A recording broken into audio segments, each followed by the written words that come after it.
Man, what a journey it's been to the release of Bayonetta 3. I mean, it feels like a lifetime ago when this game was initially teased all the way back at the Game Awards 2017 by the Reginator himself, Reggie Fils-Aimé. I mean, that alone tells you how long ago this was. And it pretty much went dark immediately after. Years went by with no real updates. There was speculation that it may have been canceled until we, not too long ago, finally got the first gameplay trailer. Then after we get that reassurance, okay, here's the game with gameplay, it's coming this year, we get the big boycott controversy right before release, and now at last we have the game. Yeah, it's been quite a wild ride. I played through it myself this past weekend and am excited to talk about it today. Let's address that infamous boycott controversy first, as now that the game is out, it's probably over for the most part. For those of you unaware, the original voice actress, Helena Taylor, posted a series of videos where she accused Platinum of offering her only $4,000 to voice the character in Bayonetta 3. The video went viral, racked up, I don't even know how many views it ended up with, might have been 10 million. Platinum didn't have an official response, but Kamiya, a figurehead at the company, certainly the one people think of when it comes to social media, did call her out indirectly, saying she was lying. I covered this all in a video when it first went down, and actually said in that video, since nobody was showing any actual proof, that someone needs to show something, possibly leak it, and that's exactly what happened. Anonymous sources leaked to Bloomberg, Jason Schreier, in particular, game journalist extraordinaire, who's famous for possibly being the only person in this industry with a bigger block list than Kamiya. These anonymous Platinum sources leaked them some documents that showed she was actually offered $3,000 to $4,000 per recording session. They were going to have her on for at least 5 sessions. So at the very minimum, she would be getting $15,000 according to them. But they said that she countered by asking for 6 figures plus residuals. And so they decided to go with someone else. They went with Jennifer Hale and offered her to do a cameo for 1 session, which she also turned down. At first, Taylor just called these lies when she was reached out for comment, but then she had to do a whole thread in response. And this, guys, is why your lawyers tell you to keep your mouth shut in these sorts of matters, because in this thread she'd come out with in response, she did admit that she was offered more. Up to $15,000. She said like $10K, plus then when she asked for more, they offered an additional $5,000. So it's still a bit unclear how much we're talking here. Like, everybody's wording's a bit different, but $15K is a number that was consistent. Either, they were saying $15K minimum, she's kind of saying $15K max, but once more, that's certainly a number, and it's certainly a number that's bigger than $4K, as she originally said. It seems at the very least like she was being deceptive, trying to say that the final cameo offer was essentially their final offer for her to do the whole game, but she left out the other stuff and again left out that the final offer was for just a cameo. Either way, her story took a big hit, and at this point it certainly seems like it was a bit of a stunt for attention. We can still argue, we still don't necessarily know what the exact offer was, but we can still argue how much these people, these voice actors and actresses, should be paid, what's a fair amount. But her story is much less convincing. And I'll say, after beating the game, I think I know where that cameo would have been, and it would have been nice to at least have her in the game in that way. And the door is certainly open in terms of the story, with this game having a multiverse style angle where she could come back. You could have her and Jennifer Hale potentially in the same game. But I think that's doubtful now, which is sad, because I think she did a great job in the role, but they're probably not going to want to work with her again after this. So that's a rundown of the controversy. For any people who may be wondering how all that played out, not followed it all too closely, I also wanted to make sure to address the boycott situation, because I gotta say, I can't help but notice a bit of a pattern where there were a lot of people, other YouTubers, social media influencers, whatever you want to call them, that perhaps prematurely chose a side, let's say, in this whole debacle, and after more information came out. Maybe they found themselves feeling duped, and after all that, they just happened to be highly critical of this game. Either, just saying, oh, well, I don't want to play it anyway now, or playing it and saying it's just straight up bad. I'm not saying there's 100% a connection, but you almost get the feeling that some of these people are feeling stupid after this played out and then kind of taking it out in the game. Again, I don't want to play it, or it kind of sucks anyway. Some of these people may be throwing a little bit of a tantrum. Just throwing it out there as a possibility. Now let's talk about the game itself. We'll start actually with the biggest issues people have raised with it. We'll get all this negative stuff out of the way early. The main criticisms I'm seeing about this game is in terms of the visuals and the performance. For me, performance, it is a pretty big issue. I'm a frame rate guy, and when you have an action game like this where you're trying to react quickly, engage enemy attacks, it's annoying when you've got an inconsistent frame rate. And that is definitely the case in Bayonetta 3. It will struggle at times with all the chaos going on, which it sucks. Not much else I could say about that. Hopefully they may be able to do some patching to get it more stable. I doubt we're going to get like a smooth 60 frames per second out of this game on the current Switch hardware. As also, some of the visuals like the environments took a big hit, I think, to support all the shit going on in this game. Like when you see the establishing shots of these different areas, I'll be the first one to say they look like something out of an Xbox 360 game, and not a good Xbox 360 game. But here's the thing, because I see a lot of people pointing this stuff out, trying to act like they're being cheap, the game was rushed, stuff like that. To me, it feels much more like they were making sacrifices because of how insane the game is. You've got obviously the platinum action people love, extremely fast-paced, crisp feeling, over-the-top animations, and the key characters like Bayonetta herself, I think look phenomenal. Like I think they're highly detailed and everything. But this game adds in a whole new mechanic surrounding Bayonetta's demon summoning abilities. She's always had this ability to summon demons for like finishers and such in previous games, but now in this title, you're able to summon and fully control them whenever you want during fights, which totally changes up the gameplay, but also surely puts a lot of added stress on the hardware. I mean, being able to, again, freely summon these massive, also very detailed monsters and having them smash around. A lot of the times you're dealing with enemy monsters now, I think, to kind of scale things up. You tend to fight a lot more bigger enemies so that it makes sense when you're summoned demons or fighting them. And I do want to say, seeing some of those interactions is so cool. You get kind of a Monster Hunter type vibe where there are instances where your demon will be fighting one of these big monsters and you'll see these specialized animations where like that monster will take your demon down and pound on it or just like cut him in half and stuff like that. So badass. But I'm sure trying to get the Switch to support all this while maintaining a higher frame rate, above 30, yeah, I'm sure it's tough. I mean, when you look at this gameplay, just look at all this shit going on. And when you're actually in combat, because things get so chaotic, at least for myself, I'm never really noticing like the stone textures on the walls or anything like that. When you're not fighting, just running around, yeah, the environments are more noticeable and they are bad. Okay, I'm fully admitting that. And yeah, once more, the characters that you're focusing on, I think look great. I mean, when you take out the environments, like in some of these aerial battles, like look at this one. I mean, are you really going to look at this and be like, ugh, such a gross looking Switch game? Because if you are, I certainly want to know what Nintendo Switch games you're playing, because apparently I'm missing out on all the best looking ones. So yeah, while I would prefer, obviously, the game to run better, have better looking environments and that, I at least see why this stuff is happening. This isn't like a Pokemon situation where, it just feels like they're doing all this because they know they can get away with it, where the environments look like shit, the characters look like shit, the animations look like shit. I put this more in the Xenoblade Chronicles 3 category, where that game also got criticized about the visual quality. The resolution was a big issue with people in that game, but it feels more like it's because their game is just pushing the hardware as far as it can go.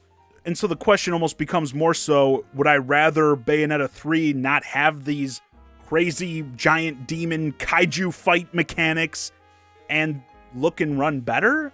No, I think this shit is so awesome. I'm a huge kaiju fan, so I'll admit I'm kind of a mark for this kind of stuff. And I just love discovering all the new demons, summoning them, seeing what their moves were and stuff like that. Like, that was a big part of why I absolutely love this game.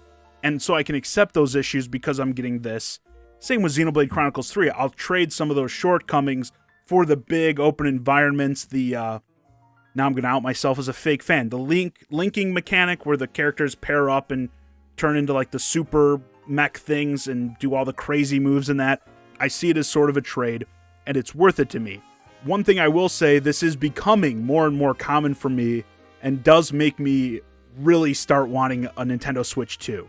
Like, I think if we got a Switch 2, a more powerful Nintendo Switch, right away, you could bump the performance, the frame rate in something like Bayonetta, you could bump the resolution. In the Xenoblade, really all the Xenoblade games could really use that.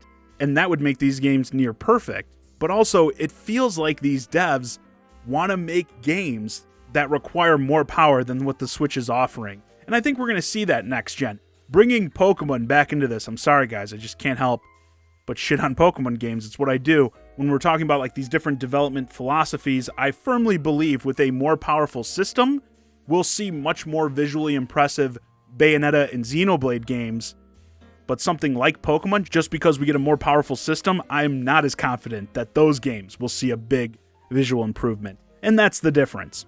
Now going into the gameplay, as I said, you're getting that fast, crisp, platinum action with this new mechanic of controlling these huge demon summons. It's a phenomenal concept in my opinion. There's a good amount of risk versus reward, as when you summon these demons, Bayonetta is completely vulnerable. Like, she's still kind of standing around dancing, and the other enemies can attack her. You'll obviously take damage, but that'll break your summon as well. So you got to make sure you use them at a good time. There is an accessory that changes that, like lets you control Bayonetta more freely, but for the standard play, she's pretty much just standing around dancing, and you can work these summons into your combo chains, finish up with a big follow-up aided by the demons. Combat, it's a 10 out of 10, in my opinion. And there's so much there with, what types of weapons do you want to use with which type of demons. I love both of the train, the weapon, and summon. All the things, the weapons and the summons are themed together, basically. So you don't have to use them necessarily together, but when you get a new demon to summon, you also get a weapon that's kind of paired with it. And yeah, the train one, the train summon, you actually chart the track of the train and then choose like when you want it to use like a smash attack, when you want it to shoot its cannons. And then when you release it, the thing just goes through this whole route, driving around, hitting enemies, shooting its cannons. And also the weapon was this big chainsaw that you could get on and ride. Also for movement, like you're sprinting, you get a different look depending on what weapon you're using. And in that one, you basically just turn into like a train conductor and drive around as a train. This is the shit I love. To me, this is video games. And beyond that, as Platinum is one to do, you have all sorts of different gameplay genres really sprinkled throughout the game. Shoot 'em ups, on rail shooters. Once again, it seems like Bayonetta will be the best Star Fox style game on a Nintendo platform, which is kind of sad. There's even some rhythm stuff going on. You've got Jean's whole separate sneaking levels, which I guess those weren't the best. The sneaking parts weren't the greatest in my opinion. They were kind of eh. But she had some more side-scrolling action moments that I did enjoy. There's actually kind of a turbo tunnel type section. Yeah, just so much going on in this game.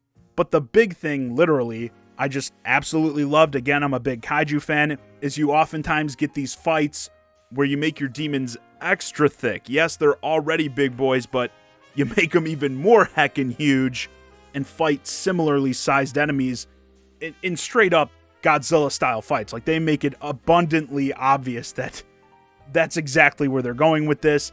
These fights play out much, much slower than the standard combat of the game, but one thing I will never get tired of is watching giant monsters slam into each other, and yeah, you're getting a good amount of that in this game. The major, I don't even know if I'd necessarily call it criticism, but thing I would say in terms of gameplay that's not positive, I guess, is there's almost too much going on here. You're constantly getting new weapons and these new summons.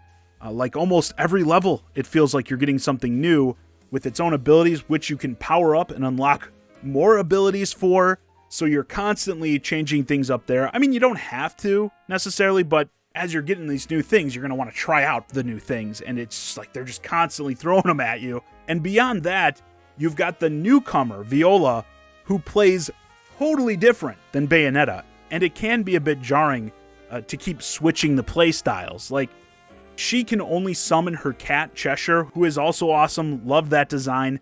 He has sort of a Totoro type look and even vibe. But yeah, that's her only summons. But she can also, in her standard play, fight freely while he's summoned. Which, because as I said, with Bayonetta's, at least her standard style of play, you don't control her while you have the summons. You're fully controlling the summons. So sometimes I'd summon the Cheshire Cat and I'd just be standing there until I'm like, oh yeah, wait, I can fight. Also, I think Viola's tougher to play. Another big difference between these two characters in terms of play style is how they activate their witch time.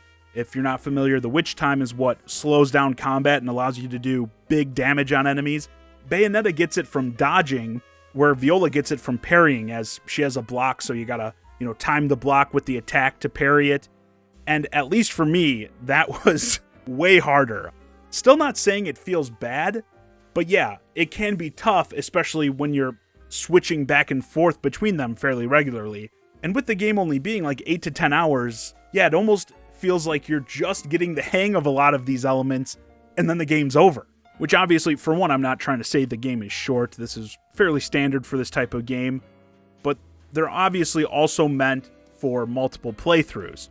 You want to keep powering up these weapons and demons, unlock the accessories, which can have big effects on the gameplay to better suit your playstyle, and try to get the higher rankings, go for the pure platinum. Also, there's lots of optional challenges and that to go after. It just feels like they're, again, throwing a lot at you in such a short game. Yeah, I mean, that's my big complaint with Bayonetta 3. There's too many gameplay options. And before we wrap this up, let's talk a bit about the story of this game. Platinum discovered that beyond adding all this kaiju goodness to the game, they could still do more to make me love it. And that's by giving me the only thing that's better than Bayonetta, and that's multiple Bayonettas. This game has Bayonetta journeying through the multiverse. You could say it's a multiverse of madness out there in search of the Chaos Emeralds, the Chaos Gears that will help her defeat this new threat to not just her world, but the entire multiverse, the homunculi. This franchise isn't known for having like the most gripping stories or anything, but this just gives Bayonetta the excuse to go to all these different worlds and time periods, as well as for Platinum to throw a bunch of new Bayonetta designs at us. It's some serious fan service, and I love it. A ridiculous concept for an already ridiculous franchise. I mean, we already got fights in this game where you control a giant, big titty sex demon soaping herself down, essentially having a bubble bath in the sky while shooting down enemies with her bubbles. At that point, why not throw a multiverse in here too? As I mentioned, she's joined by the new Dimension Hopper, Viola, who, as I said, is much different from Bayonetta, certainly plays very differently, but also has this whole punk rock deal going on. In her fights, it's actually a very stark contrast. She's got a punk rock music theme that goes along with it. And I will say, I was a bit nervous about what this character would be like when we first saw her. I'm of the belief that there's a bit of a trend across almost all media where new characters are introduced to a franchise that are portrayed as just the bestest. You know, those original characters, the ones you actually love? Well, those characters suck. These new characters are so much better than them in every way. In fact, they may have to teach those old characters how to be better characters because they're just that amazing. And I thought there may be a possibility that was going to happen here, but thankfully it's not. Viola is actually, I think, a great portrayal of a more youthful character. She wants to come off as cocky and confident, but is regularly humbled and has to grow a bit throughout the journey.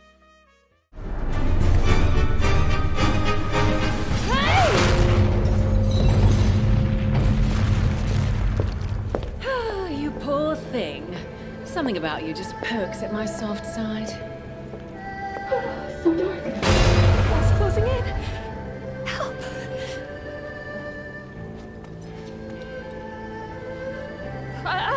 Hey, Bayonetta! Glad you're okay. Just handling some bad guys. it certainly doesn't get much more humbling than trying to talk like a badass and then having your literal ass get lit on fire and having to run and jump into some water like you're in Looney Tunes. It's actually kind of funny that this series certainly, again, isn't known for its fantastic writing or anything. None of the Bayonetta games were ever going to be nominated for Best Story, but in this game, in my opinion, they do this type of character better than many other games and even movies and TV shows have done lately. It certainly seems by the end of the game that she's a character that will be around for the future of this franchise, and I'm all for it. I honestly went into this expecting to get annoyed by her, but Platinum did the thing where they made the newcomer struggle and actually be relatable, learn from the established characters, and I ended up actually really enjoying her. Now, after saying all these positive things about this character, I do want to say, without giving any spoilers, I did not like the ending of this game, really at all, but largely in terms of how it relates to this character. Again, I don't want to spoil anything, but for those of you who may have beaten the game and want to know my thoughts about the ending, just all I'll say is I did not like it at all. But other than that, I thought it was a fun time. As I said, the whole multiverse angle is just an over-the-top, obnoxious idea, but it definitely suits this type of game. And also, since we started with the Boycott Bayonetta controversy, let's end by saying I think Jennifer Hale did a great job voicing Bayonetta in this game. Seems like you're ready for the leash.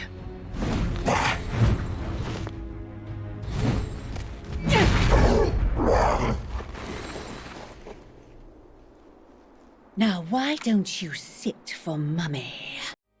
If there are more Bayonetta games to come, hopefully there are, I think they should keep her on.